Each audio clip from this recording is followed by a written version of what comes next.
Next part में हमें दिखाया जाता है येहन को तीर लगने की वजह से वो जियोंग के साथ एक खाई में नदी में गिर जाता है और दोनों बेहोश हो जाते हैं।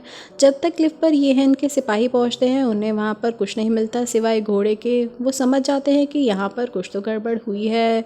जियोंग और येहन दोनों नदी के किनारे बेहोश पड़े हुए थे। जियोंग को जब होश आता है वो देखती है येहन बेहोश है। वो उसे जगाने की कोशिश करती है और वो देखती है इसे तो बहुत ज़्यादा ब्लीडिंग हो रही है। जिसके बाद वो अपना स्कार्फ निकाल के उसकी बैंडेज कर देती है और अपनी पॉकेट से निकाल कर दवाई भी लगा देती है। इसके बाद वो उसकी पॉकेट चेक करती है फ़ोन के लिए। तभी येहन को होश आ जाता है और कहता है तुम यही ढूंढ रही हो ना, तुम उन्हीं लोगों के साथ मिली हुई हो, तुमने मुझे अपनी बातों में फंसाया ताकि वो लोग मुझ पर ईजिली अटैक कर सकें। जियोन उसको बहुत समझाती है बट वो उसकी बात नहीं सुनता। तभी जियोन उसके पैर पर मार देती है जिससे येहन के हाथ से नाइफ नीचे गिर जाता है। जियोन जल्दी से नाइफ उठा लेती है और बोलती है बहुत हो गया तुम्हारा, कब से बकवास किए जा रहे हो, मैं किसी की पार्टनर वार्टनर नहीं हूँ, अगर पार्टनर होती तो मैं तुम्हें बैंडेज ही क्यों करती। इसके बाद येहन को डराने के लिए वो उसे अपनी नाइफ स्किल्स दिखाने लग जाती है। उसके नाइफ स्किल्स देखकर येहन श्योर हो जाता है कि ये हो ना हो ये उन्हीं लोगों की पार्टनर है। जिसके बाद वो उससे नाइफ छीनने की कोशिश करता है। दोनों की हाथापाई में नाइफ कहीं दूर जाकर गिर जाता है। दोनों एक दूसरे को पुश करते हुए नाइफ तक पहले पहुंचने की कोशिश करने लगते हैं। येहन जैसे ही नाइफ उठाने वाला होता है जियोन उसे पीछे से लात मार देती है और खुद नाइफ उठा लेती है। जैसे ही वो सर ऊपर करती है येहन के सर पर लग जाती है जिससे वो वहीं पर बेहोश होकर गिर जाता है।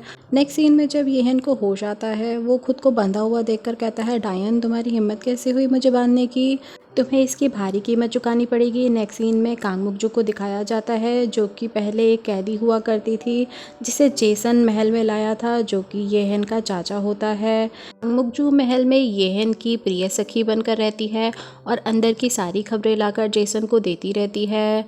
वो ये खबर भी जेसन तक पहुंचा देती है कि जंगल में महाराज के साथ कुछ तो हुआ है। जंगल में चलते चलते येहन को प्यास लगने लगती है। वो बोलता है महाराज को प्यास लगी है मेरे लिए पानी लेकर आओ। जियोन बोलती है तुम अपने कैरेक्टर से बाहर नहीं निकलोगे क्या। वो बोलता है मेरे कपड़े तो देखो ज़रा। वो हंसती है और कहती है ऐसे कपड़े तो 3-3 घंटे के लिए किराए पर बहुत मिल जाते हैं। येहन बोलता है मैं समझ गया हूँ तुम्हें मैं पसंद हूँ, तुम इसीलिए मुझे नहीं खोल रही हो ना, चलो मैं तुम्हारे साथ एक रात बिताने के लिए राज़ी हूँ। ये सुनकर जियोंग उसको एक थप्पड़ लगा देती है। इसके बाद येहन बहुत गुस्सा हो जाता है और वो आगे निकल पड़ते हैं। उन्हें एक घर दिखाई देता है जहाँ पर एक फ्लैग लगा हुआ होता है।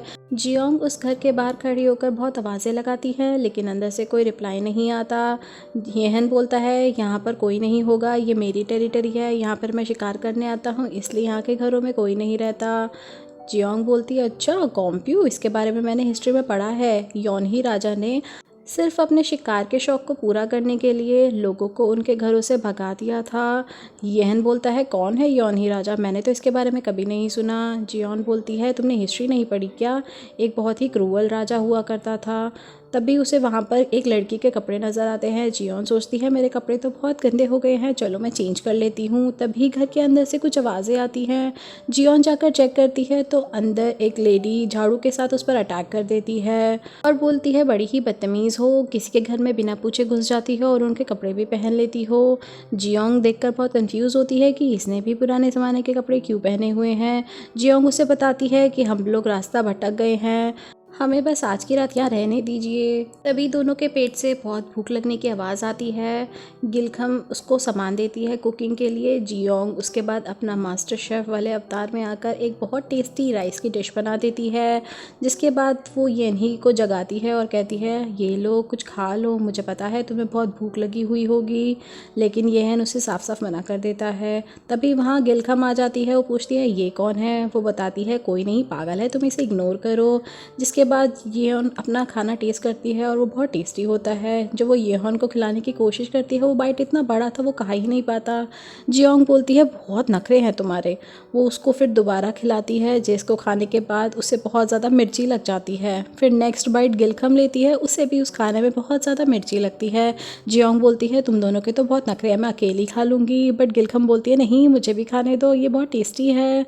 येहन गिलखम और जियोंग को खाना एंजॉय करते हुए देख ही रहा होता है, तभी जियोंग उसे फिर से एक बाइट ऑफ़र करती है। इस बार ये हन बिना नखरे दिखाए खा लेता है। वो खाना उसे बहुत पसंद आता है और जिस तरीके से यहन उसे खिला रही होती है उसे उसकी माँ की याद आ जाती है, जैसे बचपन में उसकी माँ उसे खिलाया करती थी। ये सोच के वो रोने लगता है। जियोंग सोचती है लगता है इसे ज़्यादा ही मिर्ची लग रही है।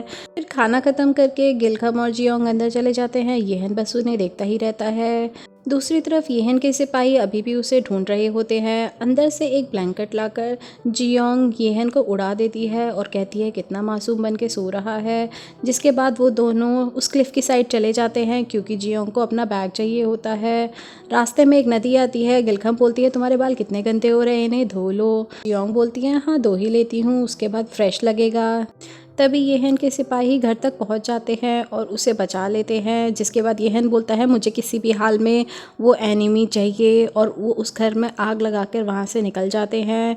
जियोन किलगम से पूछती है तुम यहाँ अकेले क्यों घूम रही हो। किलगम बताती है मैं चेयोंग से बचने के लिए घूम रही हूँ।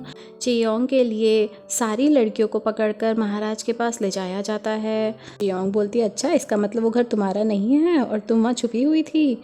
और यहीं पर हमारा ये एपिसोड ख़त्म हो जाता है। अगर आपको वीडियो पसंद आई हो तो डू लाइक एंड सब्सक्राइब।